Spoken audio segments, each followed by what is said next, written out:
How do you get new real estate leads and clients as a real estate agent on LinkedIn in 2026? The answer lies within a three-pillar framework we're going to go over in today's video. These pillars are attracting, hunting, and social selling, and when you use all three, you've got the perfect storm that gets you new real estate clients. First of these three pillars is attracting. So we're going to talk about what we can do on LinkedIn to get people to come to us and want to work with us. There's 4 steps to this. First step is you need to create your avatar. If you don't know who you're looking for, how can you know how to create your profile, what to post, what to message? So it all boils down to who you want to get as your clients. Is it the first-time buyers, regular homeowners, luxury? Get clear on this. The second step is to construct a LinkedIn profile that is better than any of your competitors. Because if you look like every other real estate agent on LinkedIn, not gonna cut it.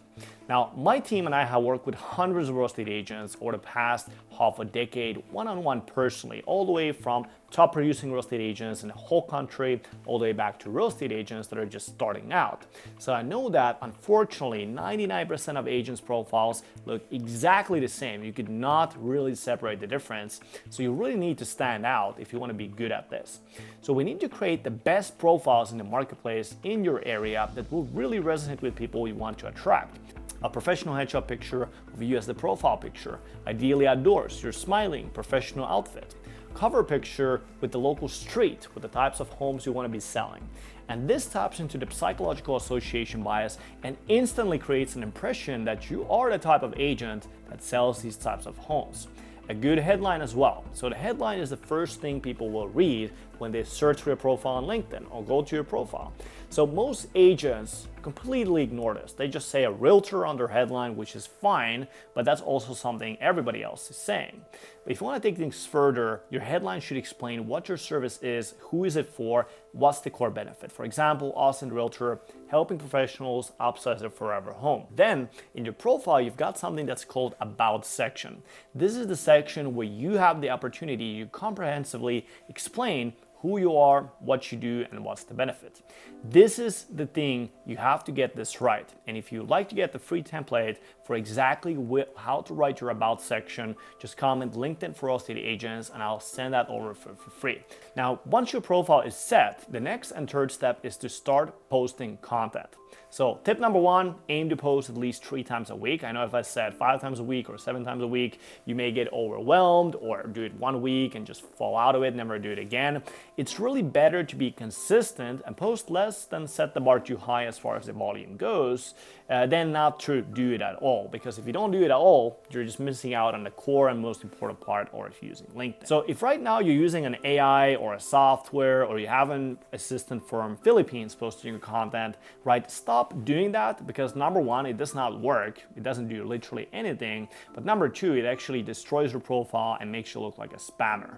Also, if you do that, really position your service as really low value. So again, no point in doing that. You also save money. The main principle with any content you put out on LinkedIn is that it should be value driven instead of sales driven. So instead of us asking a question, hey, like, how can I get real estate listings? We're really asking the question of, hey, how can I create conversations? How can I provide insightful perspectives? How can I make other people's life easier as a result of them consuming my content? How can I really connect with the marketplace or really provide value for the local community? So as you know, real estate is a fully relationship-based business. So the more people that really know who you are, the more business you are going to get. But when it comes down to social media, for some people, realtors, for some reason, realtors forget that, right? They just try to sell their services and just do that. So what do you post? I'll walk you through 6 content types to post on LinkedIn as a realtor. And the first content type is local city news. There's a psychological bias every one of us has called proximity bias, which means that the more closer we are physically to something, the more we're gonna care about it. And the people, they care mostly about their local city, local community, and local neighborhood. And the closer you go, the more they care about it. So any new updates like new city development in the city, new big events, any hottest local news, talk about those things, provide your thoughts and opinions on that. How you feel about it, how do you think it's going to impact, how do you think it's going to actually impact the city and what it might do for the real estate side, for the buyers and the sellers, and how do you feel like that might impact them? Now, the second content type is one-sentence questions. So posting one-sentence questions can get you a lot of reach, a lot of engagements, and you can ask just something like, what do you think is the most overrated neighborhood in Austin? Or help me convince a friend what makes Austin the best city to live in? Or posting a picture with the new decor item you just bought for yourself or you're using it for a property, and then asking, hey, color lights like this or this, yay or nay for your home. Third content type is community, and any and all local events or local events you go to, right? Really take casual pictures of yourself at these events with other people, capture that atmosphere of those events. Then in your post, write what you learned about it, write the connections that you made, or about the overall vibe of the event. You can even tag people you met at the event. Now, the fourth content type is personal achievements. This content type seems to work really well on LinkedIn, and because it's a part of the culture, right, where people celebrate achievements and the achievements of others. So if you just crashed your a goal for this year as far as your production or GCI, or you got a reward for hitting a certain target, maybe you hit the platinum club, whatever the case may be, right? Share that on LinkedIn. This is the place to really share it, but most importantly, add some value to it, right? Maybe you did something differently with your business, or you really double down on a certain strategy. That really works a lot if you share that insight you learn along the way. Now, the fifth content type is real estate insights. So as you're staying up to date with the market, right, you're reading reports from National Association of Realtors, Inman News, you're looking at the market data, you're looking at Zillow, so on and so forth. You have a strong finger on the pulse of the real estate industry in your local markets. So share those market updates, new shifts in the economy, future of the housing market, so on and so forth. But the main thing is to provide your own personal thoughts, personal perspectives, and personal opinions, and then relate it back to what these things actually mean for the local people in your area and what it actually means for the people you want to attract. A lot of real estate agents make the mistake that they just post market statistics, but nobody cares about market statistics because the average person doesn't understand those. So they don't comprehend what it means if this needle moves here or here, or if the inventory is this or that. So it's kind of like what you want to be doing is be a middleman that makes this hard information entertaining, it makes it easily digestible, and makes it relevant to local people. So you're going to be able to provide a lot of value through doing so. Now, in addition to this, any concerns you're noticing or any objections or questions you're seeing in the marketplace, address these, emphasize these concerns, alleviate these concerns, and then answer the common questions in your content. Now, the sixth content type is client success stories. You need to stop posting just listed, just sold. If you do that, you miss a ton of leverage. Again, because you have a successful transaction, you want to be taking as many extra transactions you can as possible. So after a successful transaction, get a picture of you and the client, and then write up an actual story where you walk through what was the client's situations before you started to work together, what they wanted to do, what concerns, doubts, objections they had at the start, and then explain what you did together and why you did that together, and go into great level of detail and then explain what was really the end result, the end outcome. How did that person's life actually change and how they felt about that at the end. Now, when you're creating these posts, most of your posts can be just plain and written text without any pictures or videos. That's what's native on LinkedIn. That's what works on LinkedIn, especially if you have limited time. If you have more time, you can start playing around a little bit with videos that can be beneficial to get people know you a little bit better. Now, I have a document with example posts for you to model after to start making your posts. If you'd like to get it, just comment LinkedIn for real estate agents and my team will send it to you for free. That wraps up the first of the three pillars of this strategy. The second strategy is what I call hunting. So in addition to posting content on LinkedIn for us to draw people in, we take proactive measures in the platform to actually build audience and get seen by more people. And there's two steps to this. Step number one is to send connection requests to your ideal clients. So you can go on LinkedIn search for people who live in your city and even what job titles they have, and start sending out connection requests to expand your network and connect with new people. And there's a limit to this. I believe right now it is 100 connection requests per week. And you want to tap into all of these 100 connection requests per week. So search for your target audience, send these connection requests, and about 20 connection requests per day is roughly the limit that you can send. Roughly 25% of the people will accept your connection requests. So if you send 100, you'll get 25, and you should be getting roughly 5 new connections every single day. One little trick is you can add second connections on LinkedIn, which allows you to add people that are already connected to somebody in your network, which increases your connection request rate. Now, once somebody accepts your request, you can send a 15-second audio message using LinkedIn mobile app that's going to humanize you instantly, and really nobody uses this feature. It's a blue ocean to start immediately building those relationships and not just be another person on LinkedIn, but really be somebody that they remember. Now, in the audio message, you could say something like, "Hey John, just saw you, we connected, thought to drop in to say a quick hello and tell you that I appreciate the connection." It takes 15 seconds, but if you do this every single day consistently over time, it's going to stack up and it's going to have that exponential curve as far as that business and referrals go. Now, second step is network hacking. Now, this is one of my favorite little tricks for people to use. It's literally just being smart about who you are and how you interact with people, the eyeballs you can get in front of. So network hacking essentially enables you to get in front of tens of thousands of local people, even if you have no followers yourself. I'm going to tell you exactly how to do it.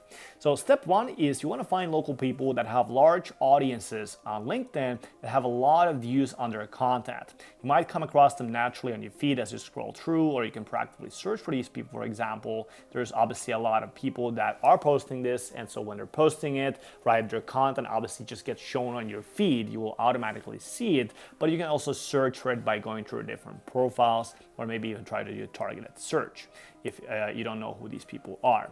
Now, once you find this person, you're looking for really just active users in your area, people who just locally talk about local stuff. And then once you find these people, create yourself a bookmark folder in your browser called Local LinkedIn Influencers. And then start bookmarking these profiles into this folder and then send them connection requests. Say something like, "Hey, name, I love your content. I would love to make sure I'm seeing it more." And then now they have it in you have them in your network.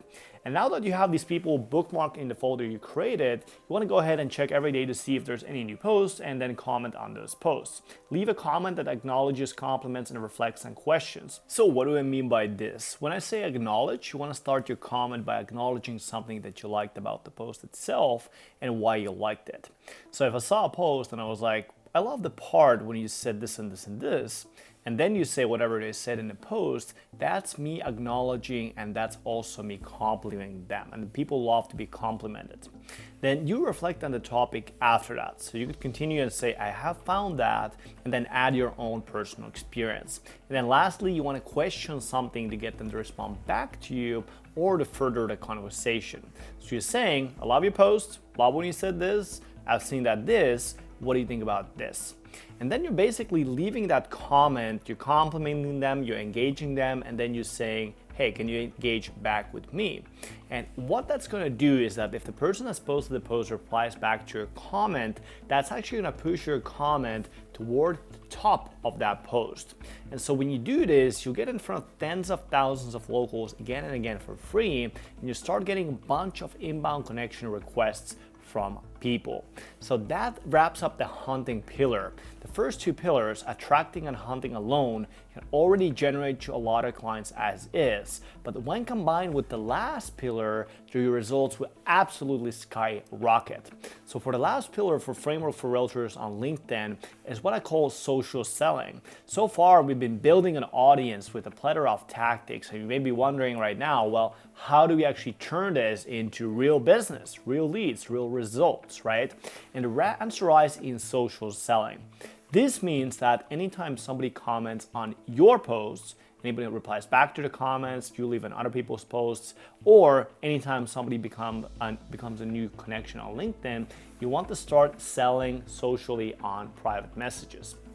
Now, I want to emphasize it's social selling, not selling. We're not going to go there and say, "Hey, I'm a realtor, give me a call, let's do business. I've seen your profile." They already know who you are. So your goal is actually to build relationships. Befriend these people, treat them like your friends from the get-go, not as a lead. So if we have an actual conversation, we seek to connect with them, show interest in them, what they're doing right now without asking for anything. And then once you've had these people in your network for a while, chatting them up briefly, right now we can start shifting that conversation towards real estate. Easiest analogy to give you on this is imagine a Christmas party, right? In a Christmas party, you may have a distant relative and they have a family, they have a house in the local area, but you still wouldn't go to them and say, "Hey, we want to buy or sell a house right now," right? You wouldn't say that. So you would say, "Hey, how's the kids? how's the sporting going, how's the work, right? You kind of have that small chat, and then maybe at some point you're gonna subtly drop, hey, by the way, how's the house treating you? Is it too big, too small, right? And so on and so forth. You kind of try to get that sense. And that's exactly what I mean by social selling. It's a little bit like a town square or a town hall. And the point here is intelligently build that situation forward. Now, at that point, you may send them a message after a little while, right? And you may say something like, hey, can I pick your brain for a second for a project I'm working on? And then they say yes. You can say something that directs the conversation towards real estate at that point. So you could ask them a question of something like, hey, I'm selling this property in Austin neighborhood. I'm thinking whether to make a virtual 3D tour for the home or a walkthrough video. So let's suppose you were in the market. I mean, would you prefer to see a 3D tour or a walkthrough video? Then they reply, and if they happen to be in the market, they would likely now bring that up. Now, if they're not in the market, which is going to be most of the cases, you could then ask them, by the way, the listing price is priced really well. It's priced to sell because the seller needs to sell fast. It's a great opportunity. Do you think it might be worth sharing this with somebody in your network? So that gives you some context of their situation, right? And actually, when you go through this process, right, you get to know people, right? You talk the small chat, and then you naturally shift that conversation towards real estate. So it doesn't really ever sound salesy. But the beauty of this strategy in total is that it captures the referrals. And actually, according to NAR, 33% of listings go based on referrals. And so what you're really doing here, you're not even trying to go for the direct sale. Most of the time, you will get a referral, and that referral will now very likely be business.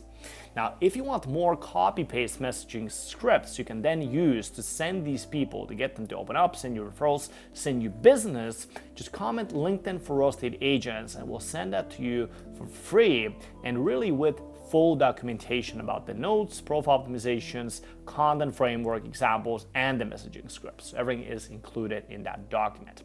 So those are the 3 steps to this framework. At this stage, you may feel like, hey, that's a lot of work. How am I gonna do this? How do I have the time?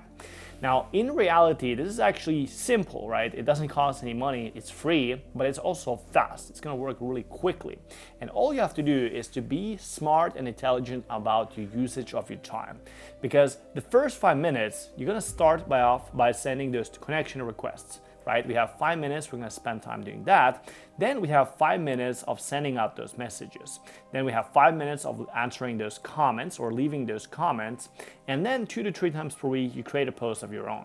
So all in all, this whole process we just talked about takes less than a half an episode of your favorite Netflix show, but it has the potential to get you a lot of deals, a lot of referrals without you spending any time chasing people around or also, let's say, buying leads, which cost tons and tons of time and money.